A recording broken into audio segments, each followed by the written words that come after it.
Mutfağımdan herkese selamlar. Bugün pamuk gibi poğaça tarifim var. Tarife birebir uyarsanız nefis, yumuşacık, puf puf kabaran poğaçalarınız olacak. Fazla fazla yaparak derin dondurucuya da atabilirsiniz. Buyurun yapımına geçelim. Uygun bir yoğurma kabına 200 mililitrelik standart su bardakları ile 2,5 su bardağı ılık süt ekleyelim. Ve 1 su bardağından 1 parmak eksik sıvı yağ, 3 yemek kaşığı şeker, 2 yumurtanın akı sarılarını üzerine sürmek için ayırdım ve 1 paket instant maya ekleyerek çırpıcı ile karıştıralım. Daha sonra 1 su bardağı elenmiş unu da ekleyip karıştıralım. Kapağını kapatalım ve yaklaşık 10 dakika ön mayalama işlemi yaptıralım. Bu şekilde yaparsanız maya daha aktif olur ve performansı yüksek olur. Poğaçalarınız daha çok kabararak puf puf ve yumuşacık olur. 10 dakikanın sonunda kapağını açtım. Gördüğünüz gibi köpük köpük. Mayası aktif olmuş. Çok güzel. Tam istediğim kıvama gelmiş. Şimdi artık kalan unu ve tuzu ekleyebiliriz. 3 su bardağı un ve 1 tatlı kaşığı tuz ekleyerek karıştırıyorum.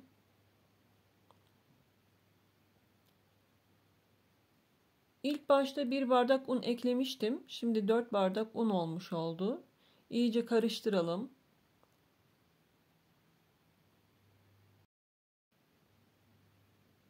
Şimdi 5. bardak unu ekliyorum ve karıştırmaya devam ediyorum.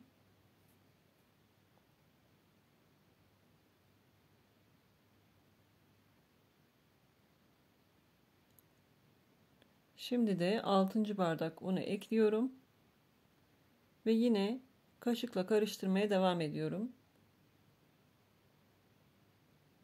Hamur yavaş yavaş toparlanmaya başladı. Artık kaşığı içinden çıkarabilirim. Ve 7. bardak unun yarısını tezgaha döktüm. Hamuru üzerine alalım ve kalan yarım bardak unu da ekleyerek yoğurmaya devam edelim. 7 bardak un oldu. Yavaş yavaş ekliyoruz unu. Yaklaşık 10 dakika boyunca yoğuralım. Çok güzel, yumuşacık, pürüzsüz bir hamur elde edeceğiz. Buraya kadar izlediyseniz, izlediğinizi anlamam için yorumlara bir kelime, bir cümle ya da bir emoji de koyabilirsiniz.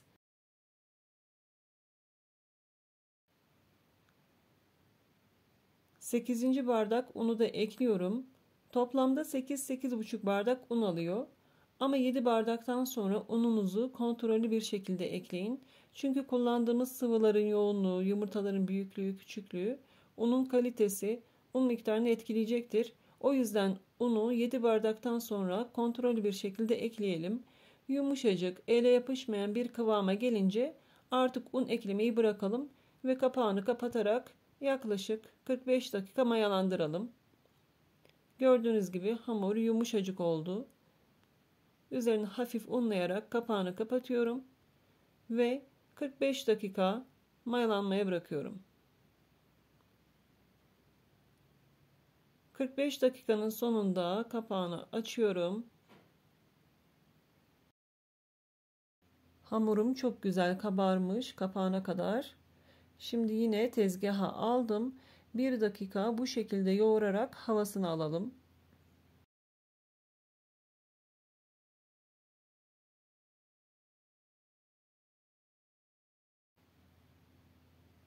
Hamuru yuvarlak hale getirelim. Şimdi 4 eşit parçaya bölelim. Her bir parçayı uzun rulo şekline getirelim ve 5'e bölelim. Toplamda 20 beze olacak. İsterseniz daha küçük bezeler yapıp daha fazla poğaçalar elde edebilirsiniz. Ya da ölçüyü 2 katına çıkartarak daha fazla poğaça yapıp fazlasını derin dondurucuya atabilirsiniz. Bu şekilde bezeleri dıştan içe doğru bastırarak en altta ortada birleştirip elimin içinde yuvarlıyorum ve bezelerimi hazırlıyorum. Hazırladığımız bezelerin üzerini temiz bir bezle örtelim ki poğaça yaptığımız zaman üzerleri kurumasın. Evet, bir kase beyaz peynirim var. İsterseniz çikolatalı da yapabilirsiniz. Ya da patatesli, kıymalı ya da istediğiniz malzemeyi koyarak da yapabilirsiniz. Şimdi ilk hazırladığım bezeden başlıyorum. Oklava ya da merdane kullanmanıza gerek yok. Parmak uçlarıyla gayet rahat açılıyor. Yumuşacık, pürüzsüz bir hamur zaten. İçerisine peyniri yerleştiriyorum ve dıştan içe doğru kapatarak hamurun uç kısımlarını yapıştırıyorum. Boş kalan kısmı da şöyle bir aparat aldım. Onunla şekil vererek poğaçayı sarıyorum ve ay şeklini vererek kenara alıyorum. Eğer böyle bir aparatınız yoksa birazdan göstereceğim. Bıçakla ya da kesme ruletiyle de kesebilirsiniz. O şekilde de şahane şekiller elde edebilirsiniz. Buraya kadar izlediyseniz ve kanalıma hala abone değilseniz abone olabilirsiniz. Ayrıca abone ol tuşunun hemen yanında bir zil var. Ona da tıklarsanız paylaştığım videolardan anında haberdar olabilirsiniz. Videoyu beğendiyseniz beğen tuşuna tıklayın. Yorumlara sormak istediğiniz, eklemek istediğiniz bir şey varsa çekinmeden yazabilirsiniz. İki şekilde de size göstermek için yan yana açtım hamurları. Şimdi birisini aldım, aparatla şekil veriyorum. Öbürüne de kesme ruletiyle ince şeritler halinde kesiyorum. İstediğiniz şekilde yapabilirsiniz. Şekilli olanı katladım. Şimdi kesme ruletiyle kestiğimi düzeltiyorum ve gördüğünüz gibi çok güzel bir şekil oldu. Şimdi diğerini göstereyim. Aynı şekilde tekrar katlıyorum. Şimdi tırtıklı kesme ruletiyle de gösterdim. İstediğiniz şekillerde yapabilirsiniz. Bu da boş. İçerisine peynir koymadım. Bu şekilde boş da yapabilirsiniz. Nefis oluyor. İçerisinde hiçbir şey koymadan dıştan içe doğru sigara böreği gibi hafif sarıp daha sonra altta kalan kısmı da bıçakla keserek yine rulo gibi saralım ve ay şeklini verelim. Evet, bütün poğaçalarımız hazır. Şimdi tepsiye dizelim ve tepsi mayasının gelmesi için 10-15 dakika bekleyelim. Ben normalde hazırladığım her poğaçayı direkt yağlı kağıt serili tepsiye koyuyorum. Bugün çekim yaptığım için hepsini tezgahın üzerinde bıraktım. Size hepsini gösterebilmek için. Ama siz evde yaptığınız zaman hazırladığınız her poğaçayı yağlı kağıt serili tepsiye koyun.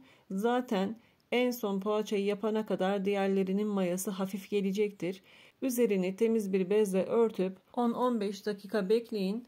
Daha sonra kenara ayırdığımız 2 yumurta sarısının üzerine 2 yemek kaşığı kadar sıvı yağ ekleyerek üzerine yumurta sarılarını sürün. Dilerseniz üzerine çörek otu ya da susam serpebilirsiniz ya da benim gibi haşhaş tohumu da serpebilirsiniz ya da hiçbir şey serpmeden de sade bir şekilde pişirebilirsiniz. Şimdi önceden alt üst ayarda 180 derecede ısıtmış olduğumuz fırına gönderelim. Yaklaşık 30 dakikada pişecektir. Ama her fırın farklı olduğu için mutlaka kontrollü bir şekilde pişirin. Alt üstü kızarınca artık fırından alabiliriz. Fırından çıktıktan sonra üzerini temiz bir bezle örtelim ve 10 dakika bekleyelim. Buharı içinde kalacağı için yumuşacık olacaktır. Şahane oldu. Şöyle bir dokusunu test edelim. Altı da üstü de çok güzel kızarmış. Nefis bir poğaça, yumuşacık, puf puf. Bu şekilde pişirip oda sıcaklığına geldiğinde buzdolabı poşetine koyarak derin dondurucuya kaldırın. Lazım olduğunda bir gece önceden çıkarıp kenara koyun. Sabah kalktığınızda yumuşacık, yeni yapılmış gibi olduğunu göreceksiniz. Ya da fırını 120 derecede ısıtıp fırını kapatın. Poğaçaları fırın tepsisine koyarak ısıttığınız fırında 15-20 dakika kadar bekletin. Yeni pişmiş gibi sıcacık, yumuşacık olacaktır. Kimse dolaptan çıkardığınızı anlamayacak. Yeni yapmışsınız zannedecekler. Bu hamuru hazırlayarak istediğiniz şekillerde poğaçalar hazırlayabilirsiniz. Hangi şekli vermek isterseniz bu hamurla şahane yumuşacık, nefis poğaçalar elde edebileceksiniz. Kesinlikle pişman olmayacaksınız. Mutlaka bu poğaçalardan yapın ve sonucu da yorumlarda paylaşın. Yapmayı düşünenlere de fikir olsun. Yapacak olan herkese kolaylıklar diliyorum. Bir sonraki tarifte buluşmak üzere. Allah'a emanet olun. Sağlıcakla kalın.